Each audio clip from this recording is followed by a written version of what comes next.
Mário Costa, mestre em projetos educacionais de ciências, especialista em gestão administrativa na educação, licenciado em filosofia com habilitação em história, pedagogo com habilitação em administração escolar. Tem experiência como docente em educação básica nas redes públicas e privadas e também na educação superior. Na gestão pública, exerceu cargos de diretor e de secretário da Educação, consultor e assessor educacional em gestão educacional, avaliação e formação de professores. Que tal, Mário? Olha a experiência que ele tem aí nessa nossa educação pública e privada também, muito forte na questão da educação pública.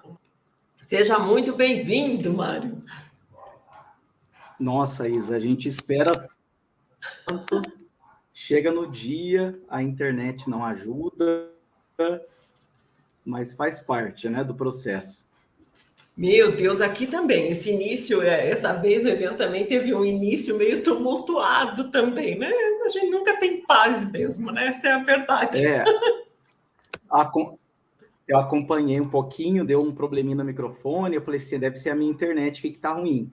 Aí depois eu fui ver, mas eu consegui assistir quase que a palestra inteirinha do professor Vasco.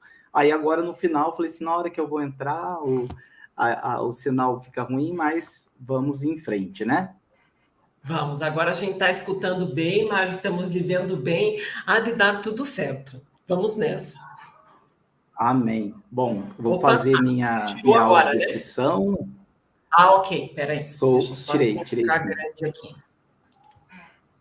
Aqui. Uhum. Eu sou um homem branco, tenho 43 anos, uso barba, que já está ficando branca também na altura aqui do queixo, óculos de armação preta, estou vestindo uma camiseta vermelha, atrás de mim tem um quadro bastante colorido, numa parede branca, e estou aqui com fones de ouvido. Eu vou aproveitar, né, o máximo tempo, o tempo ele voa, né, e depois da fala do professor Vasco, a gente fica bastante motivado a falar de avaliação, ainda mais na perspectiva que eu me propus a trazer, né, como contribuição para esse momento.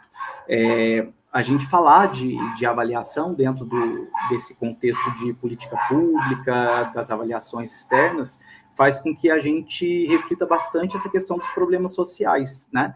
Nós entendemos que a educação, sobretudo a educação pública, ela enfrenta uma série de dificuldades em diferentes vertentes, e uma delas é a avaliação. A avaliação que, durante muito tempo, ela vem sendo, né, alvo aí de discussões em fóruns nacionais, internacionais como esse, nas universidades. Então, é muito importante para nós que nós possamos discutir enquanto professores essa vertente, né, importante, e a partir de uma discussão mais fundamentada naquilo que há de mais novo em avaliação. E interessante, né, o professor Vasco começa a fala dele se apresentando, falando da idade, né, dos seus 82 anos, e eu, com os meus 43, a gente começa a fazer uma leitura de que muita coisa não mudou, infelizmente, né, muita coisa ainda continua da mesma forma, como talvez o professor Vasco tenha vivenciado lá no período dele de educação básica e muitos anos como professor. Por isso, quando ele faz a pergunta, né, em relação à prova, e se esse nome ele é essa expressão, uma expressão ultrapassada, né, eu penso que a gente começa a perceber que deveria, né, mas ainda não. Então, começo a minha fala, né, colocando aí essa consideração a partir do que o professor Vasco colocou, né, porque nós precisamos aí fazer essa leitura. Bom, a temática proposta, ela vem a partir de um momento em que nós percebemos que a avaliação ela precisa passar por um processo de transformação. Recentemente, nós tivemos aí a aprovação, né, da Base Nacional Comum Curricular, e dentro dessa realidade, nós somos convidados também a fazer uma leitura, uma releitura, vamos dizer assim, dos processos avaliativos. Então, é a partir dessa discussão que eu vou trazer para vocês aí algumas estruturas, né, daquilo que nós vamos avaliar num contexto educacional mais amplo. E o tema, ele é bastante audacioso, né, transformando a avaliação na educação básica. E dentro dessa perspectiva, eu queria que vocês fossem colocando aí nos comentários, né, as expectativas. O que seria uma transformação, ou qual a perspectiva de avaliação transformadora para a educação básica? E esse pensamento ele precisa começar a partir da definição do que é a avaliação, a educação básica, né? Talvez alguns de nós, professores, não tenhamos clareza que a educação básica ela tem início lá na creche. Mesmo que a creche não seja de matrícula obrigatória, né? Ela é de oferta obrigatória, mas a matrícula é facultativa, a educação básica ela tem início com os bebês. E ela vai terminar lá no ensino médio. E ela é básica justamente por isso. E quando a gente fala de avaliação, inclusive foi uma das perguntas finais agora, na participação do professor Vasco, era sobre a avaliação na educação infantil. Como que eu avalio, por exemplo, um bebê? Isso é impensável, vou dar uma prova? Não, mas eu vou avaliar, né? Então, gostaria muito que vocês participassem com as expectativas, né, para que a gente possa depois abrir um tempo para falar a respeito disso e costurar com a fundamentação teórica que eu vou pincelar aqui com vocês nesse meu tempo de fala. Mas eu queria, aproveitando que eu sou o segundo, né, nesse primeiro dia do seminário, fazer uma análise temática, porque o Instituto Casagrande foi muito feliz na construção desse tema, quando traz a avaliação como instrumento de aprendizagem, ou seja, ela serve para, o instrumento ele tem um potencial em prol de alguma coisa. Então, a avaliação, ela não é aquela que se serve da aprendizagem, mas aquela que deve servir à aprendizagem. Então, quando a gente olha e faz análise temática, que nós fazemos com os alunos, quando nós damos um livro para que eles leiam, quando nós pedimos que eles façam essa análise da capa, a partir da realidade de leitura, da hipótese de leitura que eles se encontram, essa análise, ela destaca, então, que existe a necessidade de que o conceito tradicional de avaliação, que passa não só pela nomenclatura, mas por todos os processos que são exigidos, que ele evolua. E aí, essa evolução exige uma transformação, de fato, numa ferramenta que passe a integrar e construir o processo educacional, como o professor Vasco Moreto colocou aqui também para nós. E dentro dessa realidade, dessa mudança que se pretende, né, significativa, o que a gente encontra, né, dentro desse processo?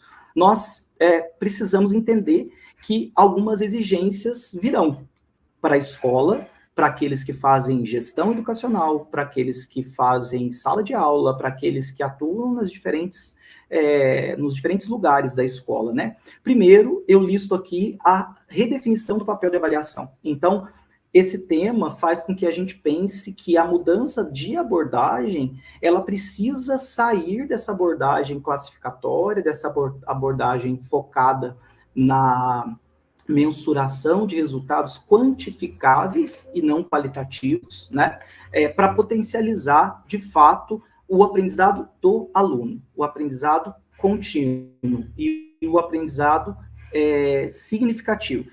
A segunda coisa é a integração. A Isa tem falado muito sobre isso e usado essa expressão, né, de que a avaliação ela está aí junto ao processo, a prova, né, essa avaliação escolar da aprendizagem, ela tem que estar muito junta com o processo de aprendizagem. Então, ela é uma parte intrínseca da aprendizagem e precisa colaborar na construção de uma aprendizagem significativa. Terceiro ponto que eu listo é que nós precisamos voltar os olhos para a BNCC. Nós, infelizmente, no meio do caminho de implementação da BNCC, nós tivemos uma pandemia que fez com que nós precisássemos olhar um pouco para a recomposição das aprendizagens e, no período de pandemia, para o ensino remoto, em alguns lugares onde foi possível, o ensino híbrido, e a BNCC acabou ficando um pouquinho de lado. E ela é constituída com um foco específico nas habilidades, nas competências, e isso faz com que a gente tire os olhos, né, e as nossas as atenções da medição daquela retenção de informação que é focada somente nos processos de memorização. Então, é importante que a gente entenda aí as demandas do século XXI, que exigem o saber fazer e o saber pensar.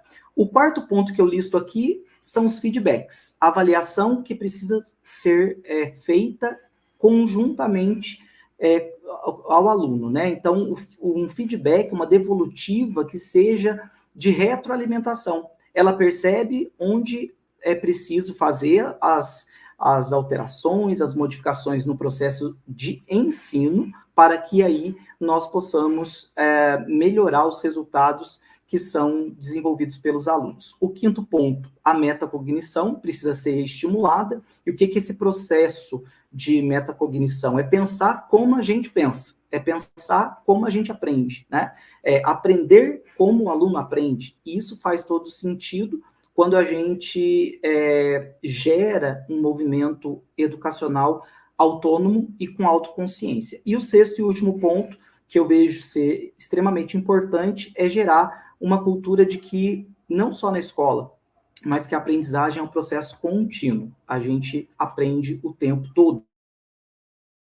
E a prova, a avaliação, ela não é nem um acerto de contas, como disse o professor Vasco, mas ela não é um ponto final. Ela é um ponto de partida e ela precisa ser encarada desta forma. Então, eu precisava fazer essa introdução a partir do tema com esses 6 eixos, né? Depois o material vai ficar aí para vocês, que é ter visão dinâmica, a avaliação ser uma ferramenta ativa, mudar o foco para a construção de habilidades, construir habilidades por meio de pensamento crítico, mudar o foco para que a gente consiga construir habilidades mais práticas, né? Então, a partir desse momento, a gente consegue entrar nos 3 aspectos centrais da minha reflexão aqui com vocês hoje, que vão se dar a partir de uma aprendizagem centrada no aluno, da discussão sobre competências e habilidades, e, por fim, e não menos importante, a questão de avaliação enquanto política pública, quando a gente entende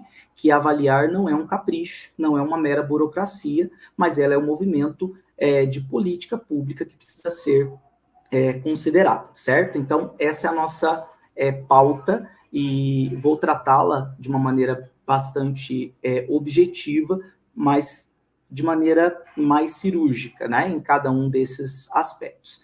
Partindo desse princípio, né, retornando então aí ao nosso tema central, nós precisamos validar conceitos estruturantes. O professor Vasco falava sobre a questão do modelo Vaskovsky, Moretovsky, né, que é a teoria aí das pesquisas que o professor desenvolveu em todo o tempo que ele estuda e aplica aí as questões de avaliação, e uma das coisas que ele colocou foi a questão dos conceitos. Não dá para a gente partir do nada. Infelizmente, existe uma contracorrente, né, onde muitos acabam deixando de lado a questão conceitual, e não é possível fazer avaliação, falar de avaliação e fazer educação sem conceituação, sem aqueles que vieram antes de nós, né, os nossos precursores.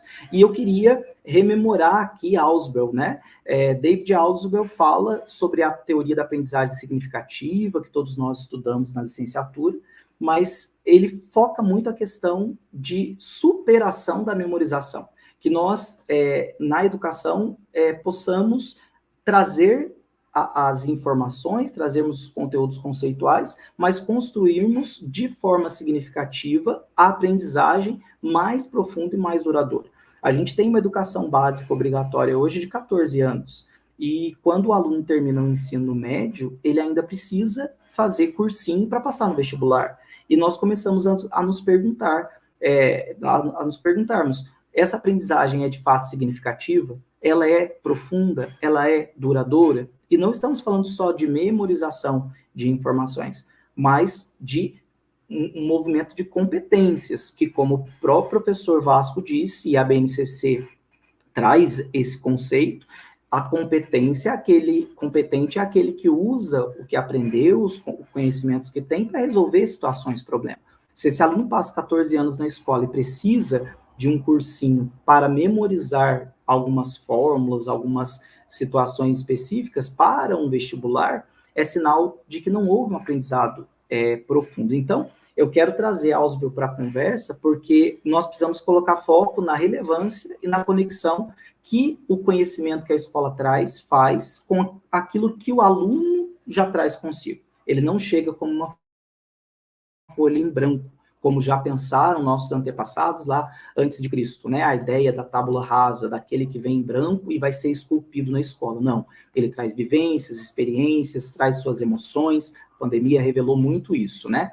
E dentro dessa ideia, trazendo Ausubel, quero trazer a ideia da aprendizagem baseada em projetos. Por quê? Quando nós falamos de projeto, infelizmente, muitas escolas têm uma perspectiva de que projeto é aquele movimento que nasce, se desenvolve e acaba dentro de um período, dentro de um bimestre, de um mês, aqueles cartazes que nós colamos, aquele trabalho que tem uma culminância, às vezes tem até um produto final, mas que ele não faz com que as competências e as habilidades sejam desenvolvidas. E aí eu quis trazer esse ciclo da aprendizagem baseado em projetos, só para a gente entender que, quando a gente parte de um problema em que esse espírito de crítica, de construção de resposta do aluno, ele é explorado de forma inovadora, original, esse aluno se percebe no processo. E aí, ao se perceber no processo, ele se interessa por ele,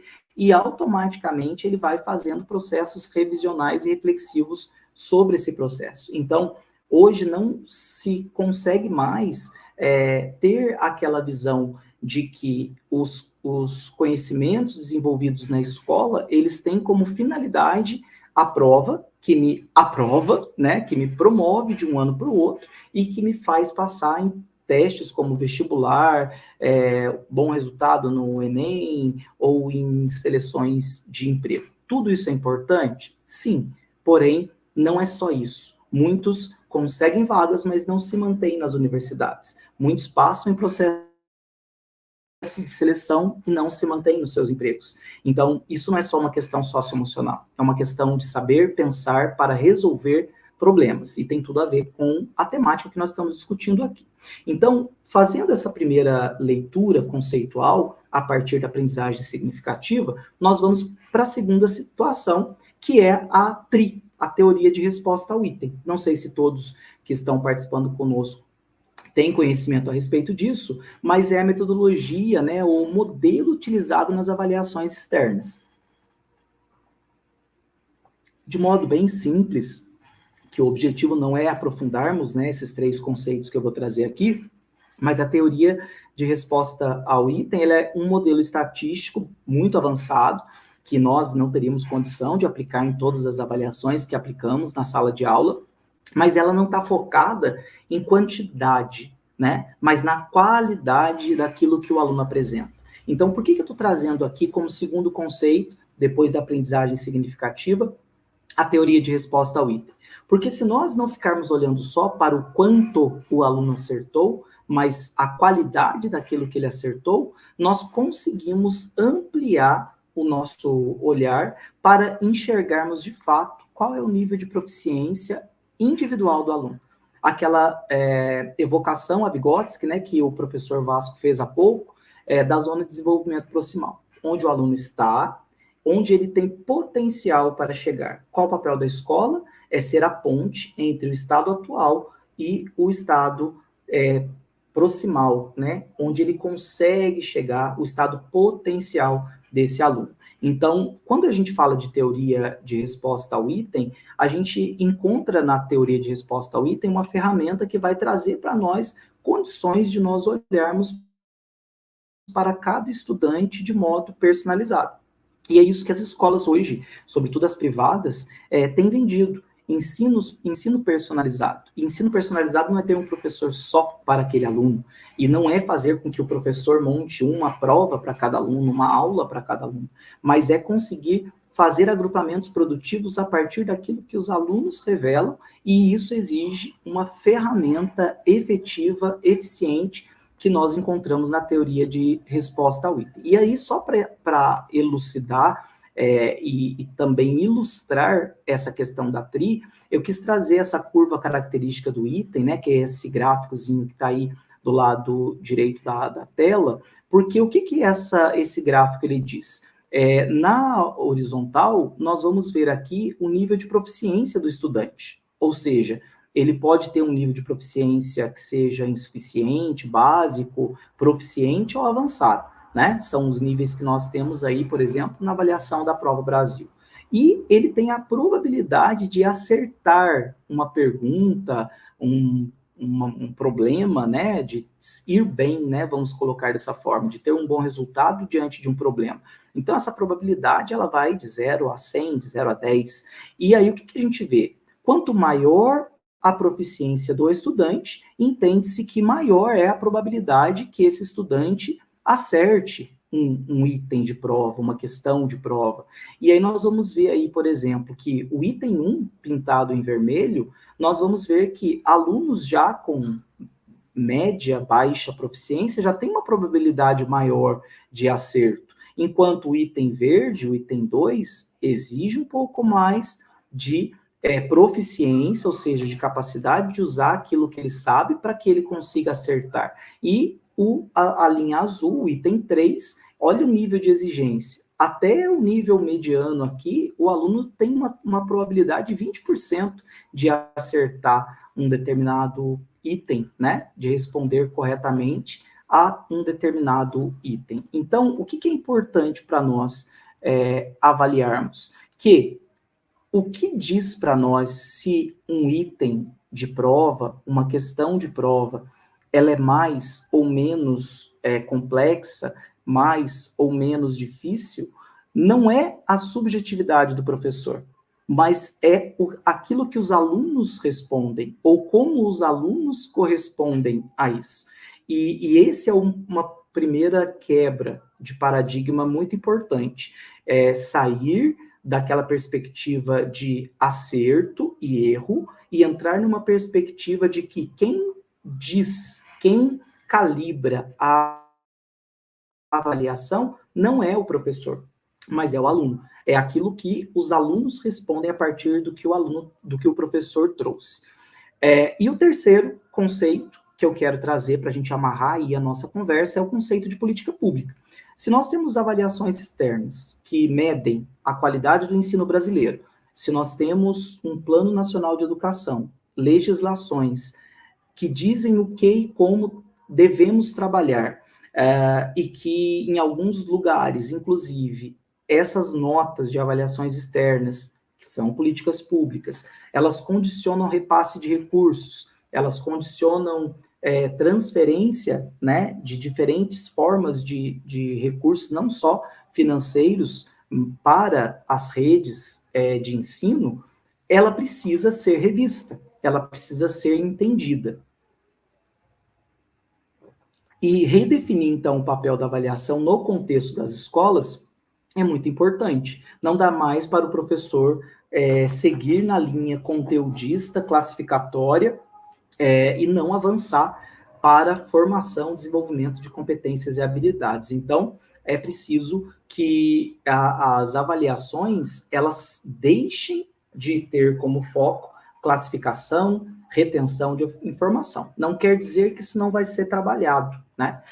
A memorização de conteúdos, de conceitos, ela é importante, porém, ela não pode ser o ponto final desta escola. Então, essa abordagem mais holística, mais centrada no aluno, ela precisa ter um olhar para a proficiência, ou seja, o nível de competência que o aluno tem para usar os seus conhecimentos e resolver a situação, problema. Isso precisa se dar de forma equânime para todos, e aí é o momento de dar mais para quem tem menos, por isso os agrupamentos produtivos precisam se dar nas escolas, as redes que precisam de mais precisam receber mais, e a avaliação, sendo centrada no aluno, vai atender essas necessidades mais individuais ou individualizadas, promovendo aí as competências para o século XXI. E só para fazer uma rememoração, né, se a gente for olhar para trás, a primeira edição do SAEB, ela foi aplicada lá em 1990,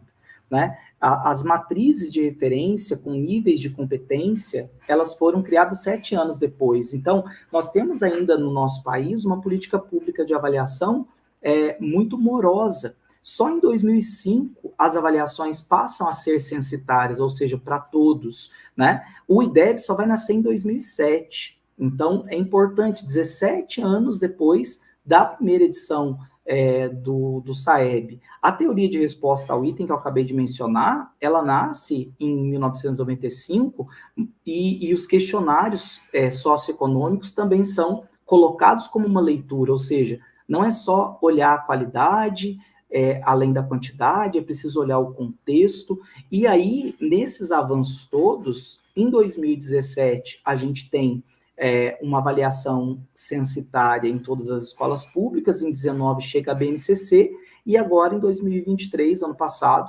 saiu uma portaria nova, fazendo todas as mudanças para as avaliações externas, que vão gerar o nosso IDEB, que vão condicionar o repasse de recursos. Então, penso que a grande parte dos professores que estão conosco aqui hoje são professores de escola pública, e principalmente em anos como esse, né, um ano eleitoral, eu acabei de deixar a gestão de uma secretaria de educação aqui no meu município, a gente sabe como que isso é pesado, né? O peso, a cobrança para aqueles professores lá do 5º ano, que estão com as turminhas que fazem nos anos, né, em que são aplicadas aí as avaliações do SAEB, a antiga Prova Brasil, os 9º anos, porque vão gerar indicadores, e aí esses números muitas vezes são utilizados em momentos como esse. Então, o que vem pela frente é um grande desafio, né? Então, se nós olharmos todos esses instrumentos que foram colocados aqui, nós começamos a perceber o quão importante é que nós consigamos avançar no sentido de repensarmos as avaliações a partir de uma ótica de política pública, que nós consigamos avançar nesse sentido, né? Não dá mais para fazermos do mesmo jeito. Eu brinco, né, nas formações que faço com professores, que nós precisamos abandonar os cadernos das páginas amarelas, né, que não são as páginas amarelas da época do telefone, né, que a gente tinha o número do telefone das pessoas, mas aqueles cadernos que nós usamos há muito tempo sem renovação.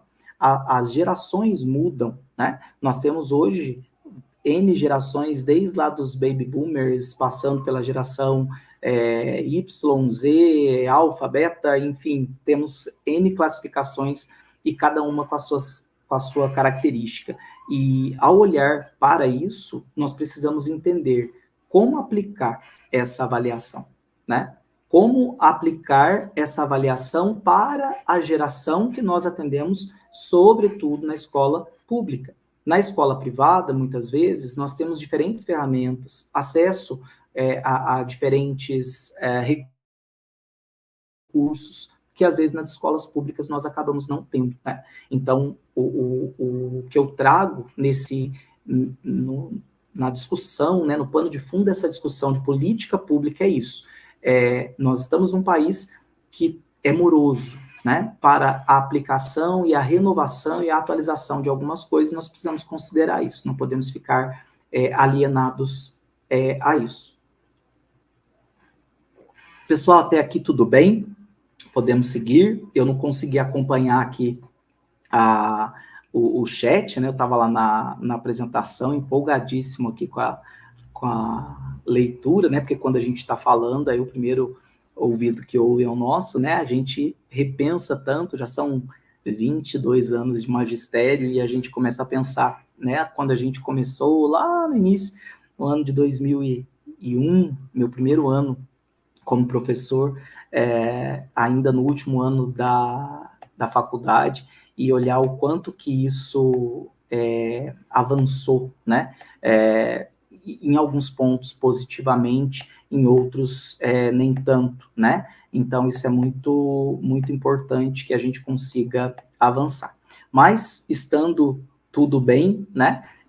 Damos sim, Mário, o pessoal Oi, colocando aqui tudo ok, tudo ótimo, pode continuar. Então, vamos embora, aproveitar o tempo que eu perdi aqui com a minha conexão, né, Isa? Bom, e aí, gente, fazendo então essa leitura a partir dessa realidade aí tríplice que eu trouxe, olhando a aprendizagem significativa, olhando dentro de um arcabouço a importância de não olhar só para a quantidade, mas para a qualidade, e olhando para uma política pública, o desafio que a gente tem é colocar isso em prática, né? E talvez seja essa a pergunta que vocês aí em casa estejam se fazendo, tá? Isso é muito legal, é uma reflexão, é importante para nós enquanto professores, é um olhar, né, para quem quer fazer um concurso público, para quem quer ingressar numa carreira na área de gestão, mas e de modo prático? E aí é o divisor de águas, né? Infelizmente, nós não aprendemos isso na faculdade, né?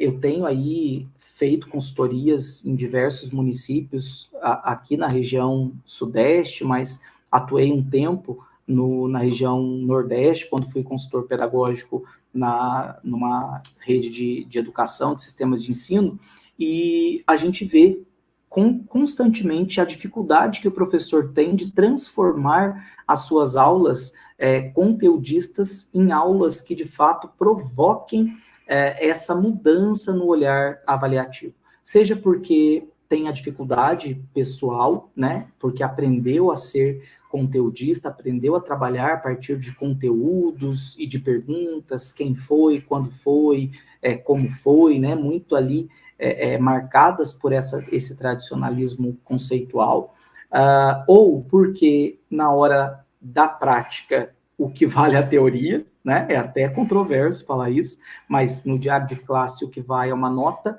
o que vai é um conceito que representa um número, né? E a cobrança é por isso. E aí as coisas não conversam. E quando você vai abordar o professor, a primeira pergunta que o professor faz tá, mas e na hora da Prova Brasil? E na hora do IDEB? E na hora do Enem? E no vestibular? Né? Então, quero trazer aqui agora essa reflexão prática, mas amarrando lá com o que eu falei lá no início. Uma aprendizagem significativa que saia das questões meramente quantificáveis, né, para caminhar para as qualificáveis, né, de modo individualizado, entendendo o nível de proficiência dos alunos, e enquanto política pública, porque isso já está definido na BNCC, não é uma escolha, a BNCC é uma lei, é uma obrigação de que todos apliquem, seja na escola pública ou privada, a BNCC está posta. E o que eu vou trazer aqui para vocês? Mais um teórico.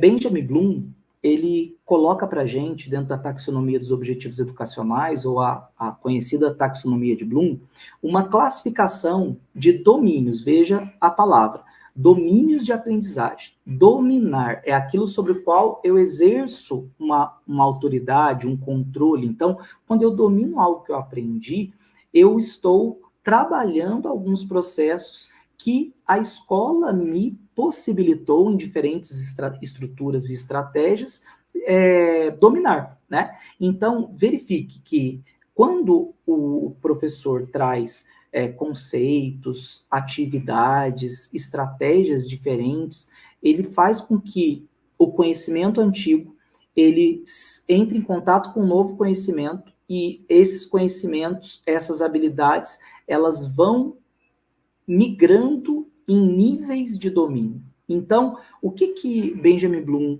fez? Ele estabeleceu alguns níveis hierárquicos, né? E aí ele fala que por área de aprendizagem, conforme os objetivos, conforme o onde se quer chegar, aquela fala da Alice, né? Que a gente vai ver lá o Jack Sparrow quando escreve o texto, que é extremamente filosófico, né? E naquela passagem a Alice pergunta pro gato que caminho que ela toma, e o gato não dá a resposta, o gato é um filósofo, né? O gato diz para ela, você quer ir para onde, Alice? E ela fala, tanto faz, minha vida tá de qualquer jeito mesmo. E aí ele responde para ela, então, para quem não sabe para onde vai, qualquer caminho serve, né? O professor que não sabe para onde está indo, ele faz qualquer prova. Ele faz aquelas provas que o professor Vasco apresentou. Ele precisa, então, entender qual é o seu objetivo naquele momento. Qual o instrumento cabível para aquele momento? Que atividades eu preciso realizar para que o meu aluno domine aquele processo cognitivo? Porque tudo acontece aqui. Aqui ele estabelece relação, aqui ele localiza, aqui ele identifica, aqui ele cria, né? Então, quando o Bloom coloca uma tabela, ele não quer meramente classificar, ele quer ajudar o profissional da educação para entender quais são as ações pontuais necessárias para que ele consiga levar os alunos a esse domínio. Isso é colocar o aluno no centro da aprendizagem. E aí existe uma pirâmide, ou uma tabela, né, que foi criada em níveis dos mais simples aos mais complexos, que o professor ele vai se valer desses verbos, dessas operações mentais, como são tratadas na BNCC. Quando, então, lá na base da pirâmide estão as lembranças, estão as memórias, veja, eu tenho conteúdos conceituais, eu preciso reconhecer, lembrar fatos. Eu estou falando com vocês aqui sobre um teórico. Esse teórico está na minha mente, em forma de memórias. Mas adianta eu citar Benjamin Bloom e eu não compreender a realidade de Bloom? Adianta eu citar as etapas de desenvolvimento, né, de Piaget, e não saber como trabalhá-las ou como percebê-las dentro de uma unidade de educação infantil que segue essa linha de desenvolvimento? Então, veja, só consegue chegar no topo da pirâmide aqueles que progressivamente vão ampliando o seu nível de domínio desses processos cognitivos. Isso é o que a taxonomia traz. Então, para que alguém seja capaz de criar, ele vai, como está aí na tela para vocês, combinar partes com conceitos, com aplicações, com análises, para que ele consiga criar algo novo. Então, essa conceituação a partir da taxonomia de Bloom, ela tem vários verbos, que são os verbos que a gente encontra hoje em todos os livros didáticos. E porque a BNCC obrigou que os livros didáticos assim o fizessem, porque é lei, como disse agora há pouco, e aí o livro vem lá na frente, um selinho, né, alinhado com a BNCC, mas, de nada adianta o livro estar alinhado à BNCC se a prática docente não está, se a prática avaliativa não está. O professor dá uma aula excelente a partir de competências e habilidades e avalia tradicionalmente. Então, quando eu pego verbos, como, por exemplo, eu posso pedir para um aluno trabalhar uma lista, desenvolver um gênero textual, mas listar de memória, ou ele vai criar algo, ele vai analisar uma lista, categorizando, por exemplo, os elementos dessa lista por tipos específicos, por categorias específicas. Olha como é que ele avança nesse processinho, né? Saindo lá de uma simples lembrança, onde ele consegue reconhecer, mas agora ele consegue fazer um processo de análise, onde ele vai trabalhar as categorias específicas. Então, o verbo, ele não é um enfeite. O verbo, ele é a operação mental que eu estou buscando desenvolver junto ao meu aluno. E eu preciso entender esses verbos, porque senão a gente vira papagaio de pirata. A gente repete, a gente coloca na prova, né? A escola particular, às vezes, pede que a gente coloque na prova quais as habilidades estão sendo trabalhadas. E o pior, né? Às vezes a gente usa livro que indica errado. Eu já peguei vários, né? várias atividades na internet. Cuidado, gente, o que vocês leem na internet, busca fonte confiável. Você vai na internet, pega uma atividade que indica que está trabalhando uma determinada habilidade e não está. Quando você vai dissecar a habilidade, não é nada daquilo, né? E aí, fazendo um conglomerado aí de teorias, né, que fundamentam a nossa prática, eu quero pegar o William Glasser. O que ele fala para nós, educadores? Que uma educação boa, ou seja, ele adjetiva a educação, é aquela que o professor faz com que os alunos pensem, e quando ele faz com que os alunos pensem, ele promove um diálogo, né, não é monólogo, então a aula é dialógica, e ele possibilita a compreensão e crescimento desses alunos. E o que o William Glasser fala? Ele cria também uma pirâmide. Isso aí, com certeza, vocês já viram. Pode até não ter memória de que é dele, a teoria. Mas quando a gente só lê algo, a gente está numa classificação de uma aprendizagem passiva. Só um minutinho, desculpe interromper. Mário, o teu slide, ele deveria estar aparecendo tudo isso que você está falando? Deveria. Ele está mostrando, Mário, aquela parte que diz e o que vem pela frente. E está aparecendo 2017, 2019 e a portaria de 2023. E só Jesus na nossa causa, hein, Isa? Mas olha, eu falei 10 comentando anos. Aqui, olha, você vê como o pessoal está atento, falando, eu tenho a impressão que o slide dele está parado. E eu fiquei pensando, não, eu acho que o Mário está falando ali com relação a isso, mas realmente, daí quando você falou do William Glasser, né, que eu falei, realmente, eu acho que está parado. Nossa, que pena. Eu vou colocar aqui novamente a minha... Porque acho que a parte da pirâmide também, da teoria de Maslow... Não, a pirâmide tinha, não tem a taxonomia de Bloom. Ó, vou voltar aqui então, tudo que eu falei, mas só para mostrar para vocês. Gente, ó, peraí. Ok, depois o material, aparecendo. o material vai ficar aí para vocês, ó. Aí eu falei, né? Vocês devem ter se perguntado de modo prático, para que serve tudo isso e como que eu vou aplicar, né? Aí eu entrei aí na questão da taxonomia de Bloom, né? Falei um pouquinho sobre ela. Depois que todo mundo estava prestando bastante atenção, só não estava passando o slide, mas todo mundo bem ligadinho aqui, Mário. Perdão, gente, perdão. Então, ó, o que eu estava falando aqui da pirâmide, ó, é essa aqui. Não adianta eu trabalhar só aspectos de lembrança e não conseguir chegar aqui no topo da pirâmide da criação, né? Lembra que eu falei, ó, eu tenho memórias. Então, tem professores que numa prova, por exemplo, no máximo que chega numa aplicação. Eu ensinei lá, sei lá, regra de 3. Ele entendeu, aí eu mando ele resolver um monte de exercícios, né?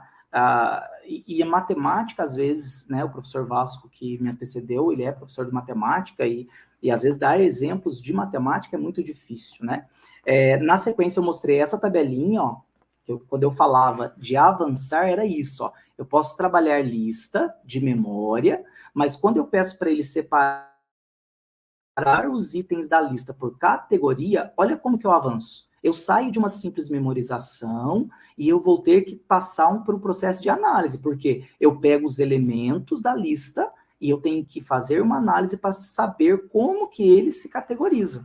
E isso exige que eu avance nessa tabelinha aqui, ó, nesse grau hierárquico.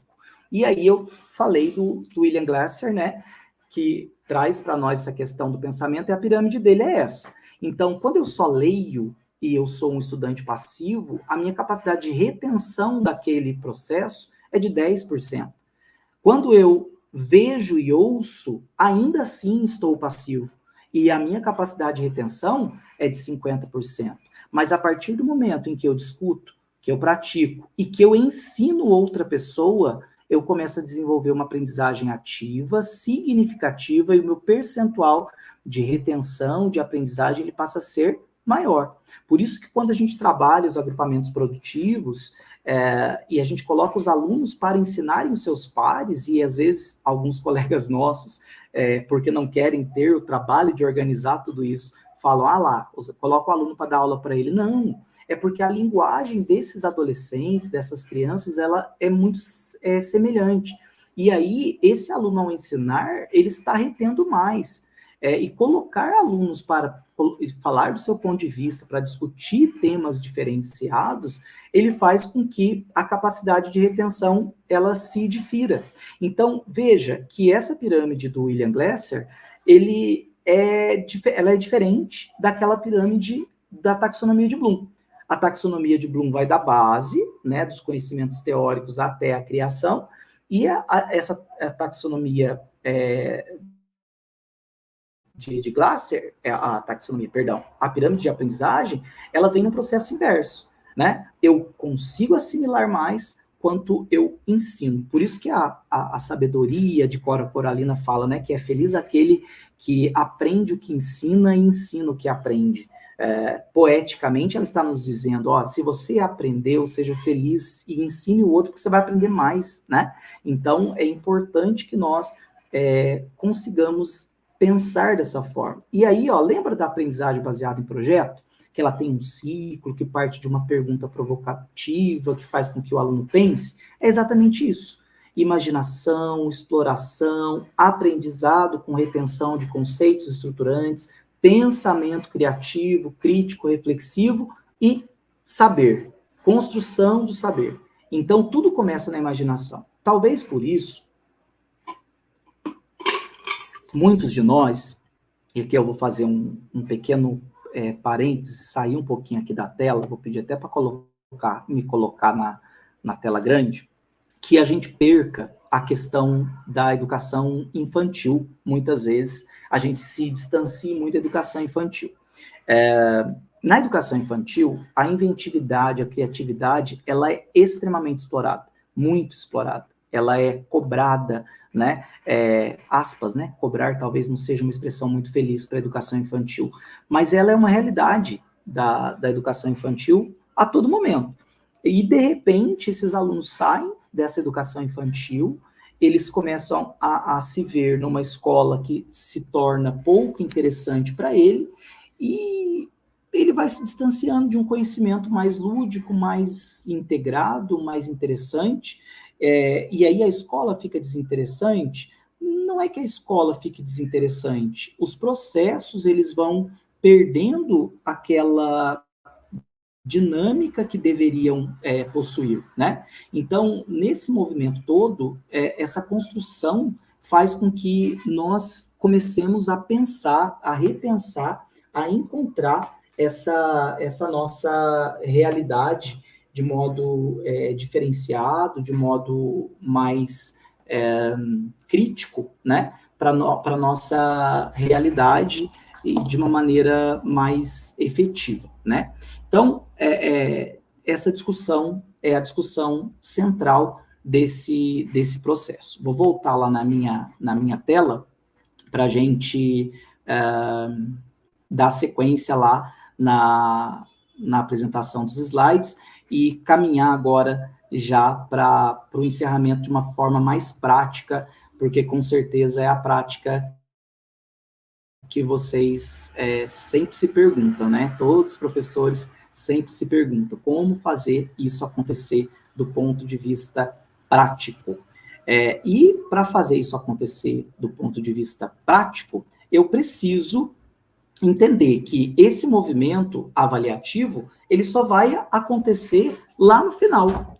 A avaliação, ela só vai fazer algum tipo de movimento e algum tipo de sentido quando eu tiver concluído um processo. Eu não consigo fazer uma avaliação de aprendizado, né, sem ter uma sequência dentro de uma perspectiva de aprendizagem baseada em projeto, né? Então, vejam, a gente começa com uma pergunta motivadora, propõe um desafio, faz pesquisa e chega lá no final, a gente faz uma avaliação de tudo isso. Então, é muito importante nós revermos os fluxos e os ciclos. Por isso, a importância da teoria de resposta ao item, né? É importante por quê? Porque é ela que vai trazer para nós uma reflexão, né, a respeito de um processo que vai muito além de uma simples memorização, né? Um processo que vai muito além de uma uma quantificação, né? Acho que a palavra é essa, de realidades. Ele faz com que o professor, a escola, o educador, que ele avance, né? Que ele busque eixos mais complexos para as realidades com as quais ele trabalha. Então, quer dizer que eu vou fazer com que a teoria de resposta ao item, né, a TRI, esse modelo probabilístico, ele seja agora o ponto condutor de todas as minhas avaliações? Não necessariamente, mas vai me fazer pensar que eu não posso ficar focado só no erro e no acerto, mas entender o que esse erro e esse acerto dizem para mim. E aí eu não sei se tem professor aí do ensino médio, né, se tem professor dessa etapa de ensino participando, mas eu trouxe aqui uma realidade de professores do ensino médio, uma questão do Enem. Como é que eu vou entender essa questão trazida pelo Enem a partir dessa discussão que eu apresento para vocês, né? Como que eu consigo entender uma realidade de um questionamento que é feito a um aluno de ensino médio a partir de uma pesquisa, né, mais refinada, vamos dizer assim, da nossa realidade. Não sei se todo mundo é bem familiarizado com a estrutura de um item de prova, mas ele tem basicamente esses elementos que estão aí. Um texto base, Mário, né? Não tá sendo compartilhado. Eu até estou Não? vendo aqui, na verdade, assim, em um pequeno momento você desapareceu, não aparecia mais você aqui para nós, parece até que tinha sido colocado alguma coisa, como diz aqui o Décio, deu um blackout, parece, mas nós estávamos lhe ouvindo. Mas não está sendo compartilhada a tua tela. Eu até estou vendo a tua tela sendo compartilhada aqui, mas está sendo compartilhado nós mesmos. Eu não estou vendo o teu slide aqui para compartilhar. Eita, vamos de novo. Vamos lá, vamos com fé sempre, porque as coisas estão dando certo. Andar com fé é o fogo, que a fé não costuma falhar. Jamais, exato. Opa, agora sim, agora estou vendo. Voltou? Quer ver? Ótimo. Agora é só colocar em tela cheia, que ele está no modo de slides mesmo, né? Colocando em tela cheia, daí a gente já vai estar agora visualizando bem a parte do texto base, tudo direitinho. Agora já está no tela cheia? Não está em tela cheia ainda, Mário. Eu acho que você primeiro entrou no slide, depois você deixou em tela cheia, né? Só precisa sair desse compartilhamento e já selecionar aquela opção de tela cheia antes de entrar. Na hora que vai lá naquela opção de apresentar, quando tiver as opções do slide, já escolhe o slide apresentado já. Foi? Deixa eu ver. Não em tela cheia, ele está no modo classificação. Deixa ele em tela cheia só para ver. Agora acho que a gente vai conseguir ver ele em tela cheia. Quer ver? Não? Não. Se chegou a apertar ali para colocar em tela cheia, que eu estou vendo você movimentar com o mouse, mas ele não... Eu estou sendo boicotado pelo meu próprio computador. Espera aí que eu vou fazer agora o processo. É bem isso. A biriba não é a pecinha. Não é a pecinha que está na frente do computador, viu, gente? Não é, não. É que hoje a coisa está meio zicada por aqui, mas está dando tudo certo. Opa, agora estamos vendo. Então, agora sim, Mário. Então, essa é uma questão, gente, de um item do Enem, né? Ela tem um texto base, que é um texto aí sobre o menor tamanduá do mundo, tem o enunciado, o professor Vasco já falou sobre isso, né? As perguntas que são feitas precisam ter uma sequência, precisam ter uma vinculação com aquilo que foi estudado. As alternativas, que no caso do Enem, elas são sim, né? Tem um gabarito, que é a resposta certa, e tem os distratores, que são respostas erradas, mas que têm vinculação com a pergunta. Então, a gente não pode usar pegadinha, porque o objetivo da prova não é acertar contas, não é prejudicar o aluno, nós temos que usar realidades que demonstrem para a gente, quando o aluno, por exemplo, assinala a alternativa A, habitar, e eu volto para a sala para corrigir essa questão com esse aluno, e eu entenda com ele, não eu dê o entendimento a ele, eu entenda com ele qual a diferença de habitar com o lixo ecológico, que são os conceitos trabalhados. Pois bem, por que eu estou trazendo essa questão e perguntei, né? Tem professor de ensino médio aí. Porque quando o elaborador fez essa questão para uma prova, a pretensão dessa questão não era saber se o aluno sabia conceituar nicho ecológico, mas era identificar no texto base quais os padrões e fenômenos e processos vitais de organismos, como manutenção de equilíbrio interno, defesa de relação com o ambiente, sexualidade, entre outros aspectos desses fenômenos. E isso faria com que a conceituação de nicho ecológico aparecesse. Então, veja, vamos voltar na tabelinha da taxonomia. Identificar é uma operação aqui, né? Ó, localizar, identificar, né? A setinha descer um pouquinho aqui, mas é voltada à memória. Ele tinha que ter de memória. E quando ele percebeu isso, ele reconheceu. Dentro da taxonomia, ó, lembrança. Pergunta: será que o nível de complexidade desse item, dessa questão, é mais ou menos complexa? Será que o nível de dificuldade, essa questão, é mais fácil ou ela é mais difícil? E isso é muito subjetivo quando o professor coloca um peso. Essa questão eles vão errar.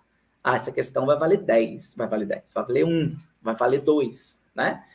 Por quê? Porque vamos supor que a gente parta do princípio do texto.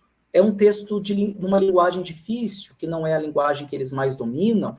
Isso já vai fazer com que o nível de complexidade seja maior e, consequentemente, o nível de dificuldade também seja mais difícil. Então, não é porque um verbo, uma operação, ela é mais simples, que ela faz com que o item seja mais simples. Um exemplo aqui para ensino fundamental, né? Tem professor de fundamental aí participando? Com certeza, né? Muitos. Pego aí uma tirinha, né? E vou olhar, né? Leia o texto abaixo. Vai pagar seus impostos? Sim ou não? Quem está nessa jaula? Pergunta, né, o contribuinte. E aí o coletor de imposto diz, o encarregado dos nãos, né? Ou seja, tem aqui duas tirinhas, duas cenas com um diálogo. Tenho, né, o texto base, o suporte que tem imagens e textos, e aí tem o comando. Nesses quadrinhos, o cobrador de impostos usa a jaula para quê? Aí tem lá o gabarito, né? Ameaçar e os distratores. Mas o que o elaborador dessa questão de prova Brasil queria?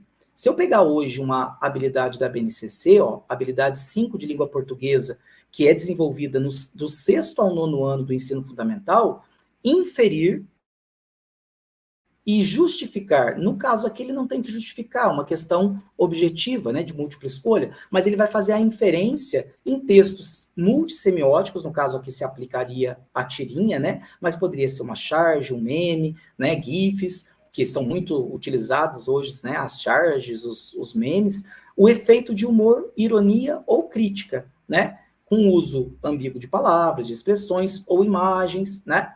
Então, veja, o que eu quero ver se o aluno sabe? Eu não estou aqui na temática impostos, eu não estou discutindo aqui política pública, né? Eu estou discutindo e tentando verificar num item, porque o item é isso, ele coleta informação para que o professor perceba se o seu aluno é capaz de fazer uma inferência numa tirinha, num texto multissemiótico, sobre o efeito de ironia, ou uma crítica, ou um humor, se for o caso, né? Então, quando eu vou olhar lá na taxonomia de Bloom, inferir, né, fazer uma associação de alguma coisa, ó, já é um nível mais complexo, é um nível de compreensão. Sai da memorização lá do tamanduá e vem para a compreensão. Mas, de novo, subir uma etapa aqui da minha pirâmide. Isso quer dizer necessariamente que o item tem um nível de complexidade maior? que o nível de dificuldade também é maior? Não, porque isso depende muito do texto, se esse texto é adequado ou não para aquela turma, por isso que eu preciso conhecer a turma onde eu leciono. E até na educação infantil. Vamos pensar que o professor lá na educação infantil vai trabalhar esse título, né, esse livro, desde a análise aí da capa, nome do autor, enfim, A Menina da Cabeça Quadrada. Aí o professor contou a história, fez a narrativa, as crianças ainda não leem, né, elas trabalham de uma outra forma, e aí eu vejo que existe lá um objetivo de aprendizagem e desenvolvimento na educação infantil, que é o objetivo 1, né? E esse objetivo, ele fala que a criança precisa criar, com o próprio corpo, formas diversificadas de expressar sentimentos, sensações, emoções, nas situações do dia a dia, mas em brincadeiras, dança, teatrinho, música, né? Então, se eu entendo que esse objetivo de aprendizagem, né, dentro de um campo de experiência, corpo, gestos e movimentos, né, que vai ser trabalhado lá para as crianças pequenas da educação infantil, o objetivo aqui, ele já é, lá numa criação, ele tem que inventar. Então, se nós fôssemos olhar, nós colocaríamos lá no topo da pirâmide, para que essa criança combine, olha a complexidade disso, ela tem que ouvir aquela história, compreender e demonstrar na avaliação do professor se ela é capaz de avançar, né? De avançar para combinar partes e compor uma nova realidade com o seu próprio corpo. Ou seja, não é simples. Parece às vezes que as atividades lá da educação infantil, elas são menos difíceis ou menos importantes. E isso talvez faça com que a gente até, vou usar uma expressão muito pesada aqui, mas me permitam, que a gente desqualifique professores que trabalham na educação infantil, quando é a etapa mais importante para a construção dessas sinapses, dessas conexões que vão dar base para toda essa pirâmide acontecer e essa concatenação de ideias e de eixos, né? Então, isso também não vai ser só com provas objetivas, né? Isso pode se aplicar a questões discursivas, a atividades como essa da educação infantil, práticas, né? Se a gente consegue entender todo esse complexo que eu trouxe até aqui, nós conseguimos medir, mensurar a proficiência. Veja, não é o quanto acerta e o quanto erra, mas o quão competente, o quão habilidoso é aquele aluno em diferentes contextos. Competente, capacidade de usar o que aprendeu para resolver situação, problema. Habilidade, saber fazer. Em que nível ele se encontra e como ele pode avançar. E dentro dessa realidade, nós temos um exemplo. Se eu pegar o mesmo texto, com o mesmo objetivo, né, e transformar isso, né, der o texto para o aluno ler e falar para ele, olha, essa descrição, em conformidade ao que a gente viu nas aulas de biologia, podem nos remeter a que conceituação biológica, né? Então, vamos imaginar que um estudante lá do ensino médio, um adolescente, na sua linguagem, ele vai escrever isso aqui para o professor. O tamanduá é tipo um expert em se virar na natureza. Ele é o menor da turma. Ele só sai à noite, ele gosta de viver sozinho. Quando está de boa durante o dia, ele faz um rolê e fica no emaranhado cipós, meio que formando uma bolinha. Quando ele quer socializar, ele emite um som parecido com assobio, chamando a atenção das pretendentes. O tamanduá também é meio descolado na hora de ter filhotes. Cada vez que vira mãe, é só um filhotinho, né, que ela deixa numa árvore à noite e amamenta ele até crescer. Esses hábitos todos juntos formam o que a gente chama de nicho ecológico dele. É como se fosse o papel especial que o tamanduá desempenha no meio ambiente, se alimentando de insetos, vivendo de boa noite, cuidando da cria. É tipo uma vibe única dele. Talvez um professor mais ranzinza corrija, que não é a linguagem coloquial, onde se viu escrever desse jeito, mas qual era o objetivo desse professor? O objetivo era que ele conseguisse identificar no texto as características do nicho ecológico. Então, se o objetivo do professor era esse, ele vai trabalhar a identificação, se o aluno é capaz de reconhecer e de descrever, que características esse nicho tem. Então, ele identificou, porque a habilidade era essa. Ele consegue demonstrar compreensão quando ele pega o texto e lê esse texto, compreende o texto e fala, ó, é isso, para gerar identificação. Ele estabelece relação, olha os verbos em diferentes níveis de complexidade, chegando lá na análise crítica e respondendo ao professor. Então, o professor Vasco, quando diz que o professor precisa saber como perguntar para saber como corrigir, é como se ele fizesse, é como não, né? O professor precisa ter um gabarito que não é só de acerto e erro, mas é um gabarito que diz para ele, olha, ao responder isso, meu aluno está me levando a tal reflexão. Ele não associa, ele não consegue estabelecer relação. E aí, ó, um exemplo de matriz de observação. Um aluno que identifica alguns comportamentos, reconhece de uma forma mais básica e menciona alguns padrões, a resposta mais superficial, ele é um aluno básico.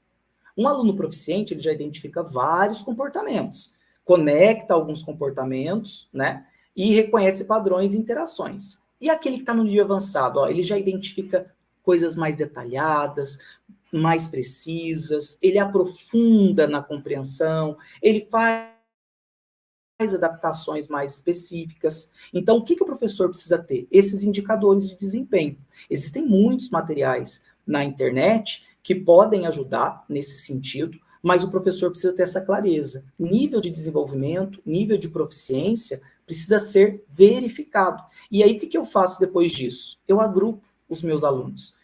Os alunos que estão no nível básico, os alunos que estão no nível proficiente, no nível avançado, coloco esses alunos, de repente, do nível avançado com desafios, os do nível básico com algum tipo de regulação, de recomposição de aprendizagem, ou os alunos do nível avançado para ajudar os alunos do nível básico. Aí entram as estratégias, né? E aí você vai falar para mim assim, nossa, Mário, mas isso dá muito trabalho, né?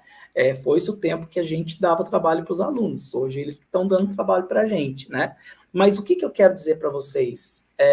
Se alguém falou para vocês que não ia ter trabalho, BNCC, livro marcado com habilidades, essa pessoa mentiu para você, né? Espero que ela não esteja aí do seu lado e não dê aula na mesma escola que você, senão você vai ficar um pouquinho bravo. Mas temos flores no nosso caminho, né? Na era da inteligência artificial, gente, tudo pode ser facilitado. A gente consegue fazer N movimentos, N tratativas para melhorar e facilitar as nossas tomadas de decisão, as nossas consultas, o equilíbrio dessas atividades, fazendo uso de inteligência artificial, que são temas, inclusive, que é um tema que já foi trabalhado aqui no Instituto Casagrande.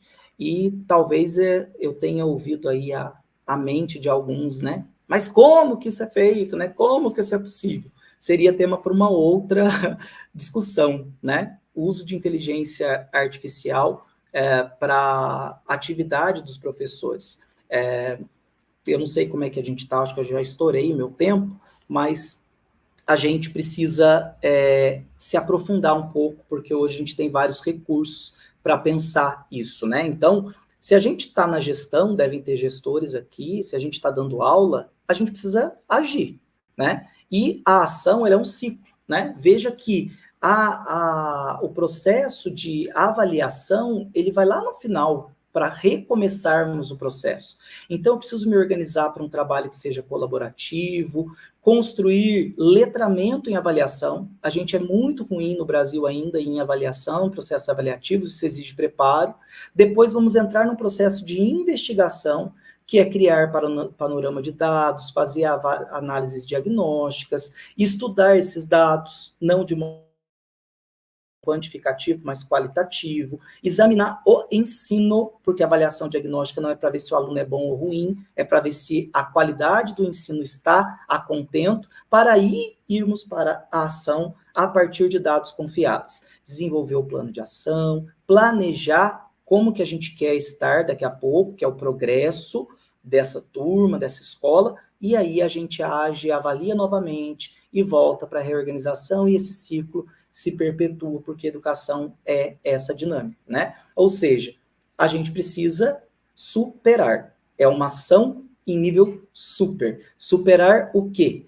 O momento em que a prova era o acerto de contas, parafraseando aí o meu colega Vasco Moreto, e entrar no momento em que a escola entenda que a nota é de todos. Ela é um reflexo da qualidade do ensino, das estruturas que a escola oferece, da qualidade das relações que eles se passam, e é a partir desse movimento que a gente vai conseguir encontrar aquilo que John Dewey diz para nós, que a educação é um processo social, né? Ela é desenvolvimento, ela não é para a preparação para a vida, ela é a vida. Por isso que ela tem que se dar em projetos, por isso que ela tem que acontecer ao lado do aluno, junto com o aluno, expressão que a Isa tem usado aqui, né? Pegando na mão e não fazendo do momento avaliativo um momento de classificação, de rotulação e de retenção, né? Quando a gente quer que a escola, de fato, possibilite crescimento. Então, aí uma frase minha para vocês, para encerrar, que eu acredito muito nisso. Quando a gente garantir, né, que a educação básica, essa educação que não pode faltar, sobretudo a pública, né, que é aquela que está para aquelas que pessoas mais precisam, ela ofertar de fato, não de título, uma aprendizagem que seja realmente, como Ausubel sonhou, significativa, nós vamos garantir para os nossos alunos sucesso. Não só nas avaliações externas, IDEB, que o prefeito quer, né? Mais recursos, mas também nas avaliações internas, mas, sobretudo, além dos muros da escola, nós vamos garantir que eles tenham sucesso na vida, que é para isso que nós existimos, né? Para sermos a nossa melhor versão. Eu tenho certeza, pelo que conheço do Instituto Casagrande, que foi meu parceiro aqui enquanto estive secretário em Cruzeiro, na formação dos nossos gestores, que o Instituto continua essa luta, por isso esse seminário tão importante, para transformar a avaliação da educação básica. Obrigado pela atenção de todos vocês, né? Desculpem aí os percalços do início da minha transmissão, mas a gente, né, infelizmente, acaba passando por situações como essa em alguns momentos, né? Eu não sei, Isa, eu estourei o tempo, me perdoe, viu? Eu não deveria contar o tempo que eu não consegui conectar, mas eu acabei prejudicando aqui a programação. Certo. Deu tudo certo, é uma dó, o único dó que a gente fica é por conta das participações do pessoal aqui, né? Sempre o pessoal vai. E realmente, Mário, o pessoal estava muito atento à sua fala, tanto que eles percebiam em qualquer momento: opa, o slide não está de novo, não sei o quê. Isso mostra o quanto o pessoal realmente estava muito atento. E uma coisa, olha aqui. O que é minha xará, que eu brinco, ela é minha xará mesmo de nome, a Isabelle Cristine coloca aqui, ó. Opa, deixa eu arrumar aqui, peraí, Laís, você vem para cá. Que aula, amei. Quem tem um dom para ensinar é diferente. Muito obrigada, professor. O senhor é mais uma inspiração para mim, não é? Né? Obrigado, Isabelle. Gente, a quantidade de carinho aqui, Mário, que está aparecendo, eu acho que vários aqui estão conhecendo o professor Mário aqui, talvez pela primeira vez, quem não estava no evento de gestão, né? E sim, ele é um gigante, né? Obrigado, no que ele traz, no que ele compartilha aqui com a gente. Eu também relembrei de várias coisas que eu nem lembrava mais. Falei, gente, agora que eu lembrei o que era o TRI, a teoria da resposta ao item, que eu também não tinha lembrança, daí conforme você foi falando, eu lembrei, eu falei, espetacular. Mari, teve um ponto bem interessante aqui, que eu achei até que ia passar meio desapercebido, e o pessoal colocou aqui, deixa eu só achar, peraí, tá aqui, ó, que não foi só uma pessoa que colocou, Mari, mas eu achei bem interessante aqui, ó, a Beth colocou, falando a Beth Brito, para se utilizar a taxonomia de Bloom, naquela parte do Bloom, né? Nas questões e avaliações, é preciso alinhar com a rotina da sala, contextualizar, desenvolver os verbos na taxonomia. E olha o que a matemática em foco diz: a taxonomia de Bloom não deve ser utilizada somente nas avaliações, como também e principalmente durante as aulas, e assim estaremos indicando o caminho para a formação de indivíduo crítico. Exatamente. E assim, quando a gente hoje pega os materiais didáticos, e aí eu vou do PNLD até os sistemas estruturados, a gente tem algumas orientações no material, em todos eles, das mais simples às mais complexas, todas elas baseadas nesses verbos, nessas operações mentais. Mas se o professor não se atenta de que ao ensinar ou desenvolver aquele conteúdo ou aquele objeto de conhecimento, como a BNCC trata, né? Os conteúdos conceituais, ele não fizer uso da operação mental no nível de complexidade da turma que ele atende, ele vai jogar por terra, porque o conteúdo, na perspectiva da Base Nacional Comum Curricular, ele é meio para alcançar algo maior, que é o desenvolvimento de competências e habilidades. Então, o professor Vasco até fez essa correção, né, que a gente não tem que treinar, que conquistar competência. Atingir, né? Exatamente. Desenvolver. E isso que os colegas colocaram aí, os 2 comentários que você pensou aí dos grupos, é exatamente isso. E aí, gente, olha a importância da coordenação pedagógica. A coordenação pedagógica precisa ter condições de ser, de fato, coordenação pedagógica. Os nossos professores precisam de suporte. Não são todos professores que sabem lidar com isso. Então, hoje, a gestão escolar, ela precisa ser parceira dos professores, não na cobrança das burocracias que vão continuar existindo, mas em como aplicar isso do ponto de vista pedagógico, do viés pedagógico. Então, só conhecer e saber que existe taxonomia, só conhecer a pirâmide de aprendizagem do William Glasser, não, é entender como que eu faço isso no dia a dia, porque a avaliação ela é um momento específico em que eu paro com mais atenção para olhar, mas o dia a dia também é foco de avaliação. Então, perfeitas as colocações e espero que tenha chegado nesse nível de profundidade para todos que acompanharam aqui esse período que a gente conversou sobre um tema tão denso, né? Mas que eu procurei, assim, dentro da discussão do eixo política pública, avaliação externa e aprendizagem significativa, dar uma costuradinha aí, espero que eu tenha sido um bom alfaiate. Sim, mas entregou, ainda deixou um spoiler, quicando a bola ali para a gente pensar numa outra atividade, trazendo essa questão da IA. Como diz você, a gente volta e meia fala que no Instituto, o Ronaldo adora também essa parte de inteligência artificial, mas eu tenho certeza que vários aqui ficaram mesmo, puxa, continua, e já diz a fórmula mágica, né? Porque trabalho sempre vai dar, né, Mário? Não vai diminuir a questão do trabalho, né? E se a gente souber usar os comandos certos, hoje a minha vida ela é simplificada com processos de inteligência artificial, seja na elaboração desse slide que eu usaria, o Canva, né, que é uma ferramenta, mas na elaboração de aulas, de avaliações e até mesmo de matrizes de referência, tudo utilizando inteligência artificial. Então fica aí uma deixa para a gente fazer um seminário aí sobre isso. Olha só, deixa eu finalizar, tem vários aqui que poderiam ser finalizados, né? Mas eu coloco num item que eu sei que é um item que você estuda também, né?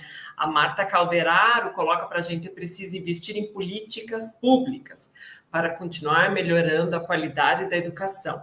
Houve um avanço, porém há muito que se fazer, incluindo a valorização do professor. Coloco isso, porque eu sei que para você isso é algo fundamental também, né? Eu estou concluindo meu mestrado nessa linha de políticas públicas na USP, e, Marta, uma coisa muito importante, nós, professores, precisamos lutar por isso.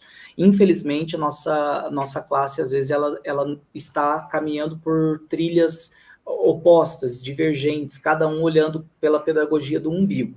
Nós precisamos estar firmes e fortes, lutando por política pública de qualidade. Esse é muito propício, é um ano eleitoral, a educação acontece no município, ela não acontece lá em Brasília, né? Brasília pensa uma série de coisas, mas ela é ofertada, ela é entregue nas cidades.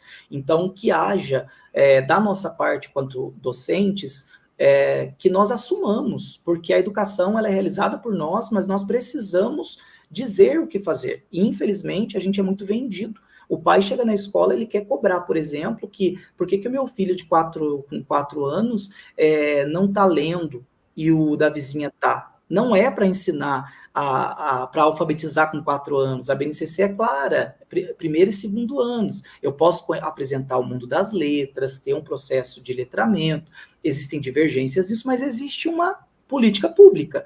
E quem precisa dizer o que vai acontecer é o professor. A gente não faz isso no hospital. Ah, doutor, me opera por aqui, porque é o meu melhor lado, é esse aqui. Não, se o apêndice é aqui ele vai cortar, né? Então, assim, Marta e colegas, vamos lutar por políticas públicas, porque é só assim que nós vamos, de fato, melhorar o nosso país, que é o lema do Instituto Casagrande, transformar o país por meio da educação, e para Paula Freireano, né? Não vamos mudar sem mudar as pessoas, porque são as pessoas que vão mudar o mundo. Que transformam, né? O slogan do Instituto, inclusive, né? Exatamente. O Marcos ali Costa, né? A luta vem da base. Concordo com a fala do Mário. Temos que nos mover. E por isso que nós estamos aqui, né? Já começa por um evento que vai estar tratando desse assunto, e quem está aqui está preocupado, sim, com a formação e com todo o processo de reflexão aqui que está fazendo em sala de aula, né? Muito bom, né? Mário, muito obrigado. Daria para continuar um monte, porque tem um monte de... A gente selecionou, só para você ter uma ideia, mais de 50 mensagens para partilhar com você. Mas eu coloquei essa da Depois me manda, se o pessoal deixou... tem aí o meu Instagram, depois o pessoal me adiciona, a gente vai trocando, porque professor é isso, né? É um apoiando o outro. Ninguém solta a mão de ninguém. Não acaba aqui, né? E de novo aqui também passando, rolando aqui na tela para o pessoal também seguir. É bem isso, para dar continuidade ao evento, não acaba aqui no evento. E sim, para quem está bem doido pelos slides do Mário, que já falou, meu Deus, esses slides, né? E a gente é louco por slide.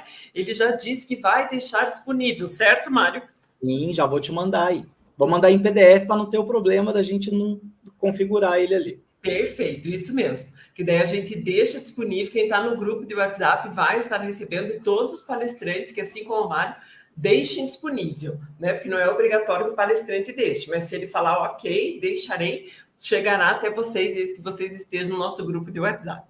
Mário, muito obrigado por abrilhantar nossa abertura de evento sobre avaliação. Foi demais de bom ter você aqui.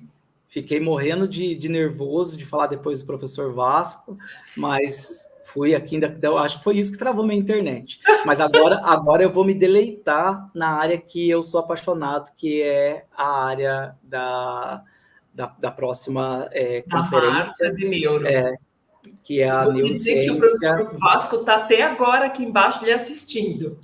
Olha só, um abraço, professor. Nós jantamos juntos lá em Curitiba. Quem sabe esse ano a gente se encontra novamente, né? Obrigado, Isa. Você é uma fofa. Obrigado pelo carinho, pela acolhida. Aos irmãos Casagrande, pelo carinho e cuidado que tem, não só comigo, mas com a cidade de Cruzeiro. E a todos os meus colegas cruzeirenses que tenho certeza que estão aqui acompanhando essa abertura e estarão a semana inteira com vocês. Beijão. Obrigada, meu querido. Beijo, valeu. Tchau, tchau.